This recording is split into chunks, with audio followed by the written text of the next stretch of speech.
പക്ഷേ നമ്മുടെ ലൈനിൽ വെള്ളം,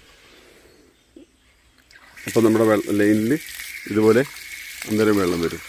ലൈനിൽ വരുന്ന വെള്ളം നല്ല ക്ലിയർ ആയിരിക്കും. കാണുന്നുണ്ടാവുമെന്ന് വിചാരിക്കുന്നു. പക്ക ക്ലിയറിൽ നല്ല വെള്ളമായിട്ട് വരും. അപ്പോൾ ഈ വെസലിനകത്ത് ഇതുപോലെ അടിഞ്ഞുകൂടിയ അഴുക്കിന് നമ്മളൊരു 15 ദിവസം കൂടുമ്പോൾ ബാക്ക് വാഷ് ചെയ്ത് പുറന്തള്ളൽ അത്യാവശ്യമാണ്. അതല്ലെങ്കിൽ വെസൽ കംപ്ലൈൻറ്റ് വരും. നിങ്ങൾ കണ്ടായിരിക്കും വെസലിനകത്തുള്ള ചളി നിങ്ങൾ കണ്ടായിരുന്നില്ലേ. ഇനി ഇപ്പം ഇത് നമ്മൾ ലൈനിൽ വരുന്ന വെള്ളമാണ്. ഈ ലൈനിൽ വരുന്ന വെള്ളത്തിന് ഞാൻ ടാങ്കിലെ വെള്ളം എങ്ങനെയുണ്ടെന്ന് കൂടി കാണിക്കണ്ടേ, എന്നാലേ ഇതിന് കാര്യമുള്ളൂ. കാരണം ടാങ്കിലുള്ള വെള്ളം ഇതുപോലെ ക്രിസ്റ്റൽ ക്ലിയർ ആണെന്ന് നിങ്ങൾക്ക് അതിൽ ഒരു വിശ്വാസക്കുറവ് വരില്ല. അപ്പോൾ അതുകൂടെ കാണിക്കാം. ഈ വാൾവ് വേണ്ട, ഇത് നമ്മുടെ വീട്ടിലെ ടാങ്ക് കഴുകിക്കളയാനുള്ള ഒരു വാൾവാണ്. അപ്പോൾ ഞാൻ ഇതിൽ വരുന്ന വെള്ളം നിങ്ങൾക്ക് എടുത്ത് കാണിച്ചു തരാം. ഫസ്റ്റിൽ പൈപ്പിൽ നിൽക്കുന്ന വെള്ളമാണ് അത് കാണുന്നത്. നിങ്ങൾക്ക് അപ്പോൾ അതിൻ്റെ അവസ്ഥയെ കാണിച്ചു തരാം.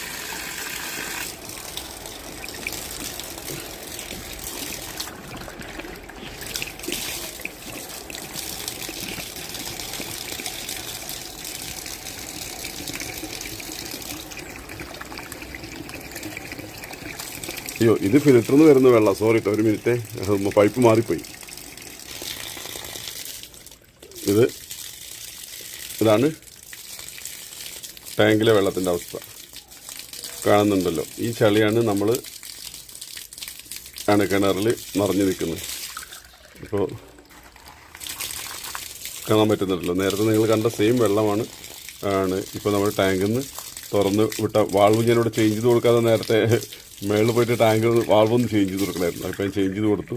അന്നേരം ടാങ്കിൽ നിൽക്കുന്ന വെള്ളമാണ് ഈ വരുന്ന വെള്ളത്തെയാണ് നമ്മൾ ഇനി അപ്പുറത്തെ ടാപ്പിൽ എടുത്ത് കാണിച്ചു തരാം.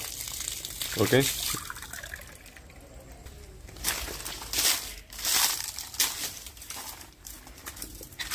ഇത്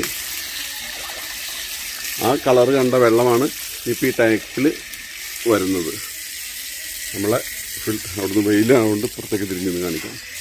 ആ ഫിൽറ്ററിലൂടെ വരുന്നത് കണ്ടോ, ഒക്കെ ക്ലാരിറ്റിയിൽ നിന്ന് കാണാൻ പറ്റുന്നുണ്ടാവും.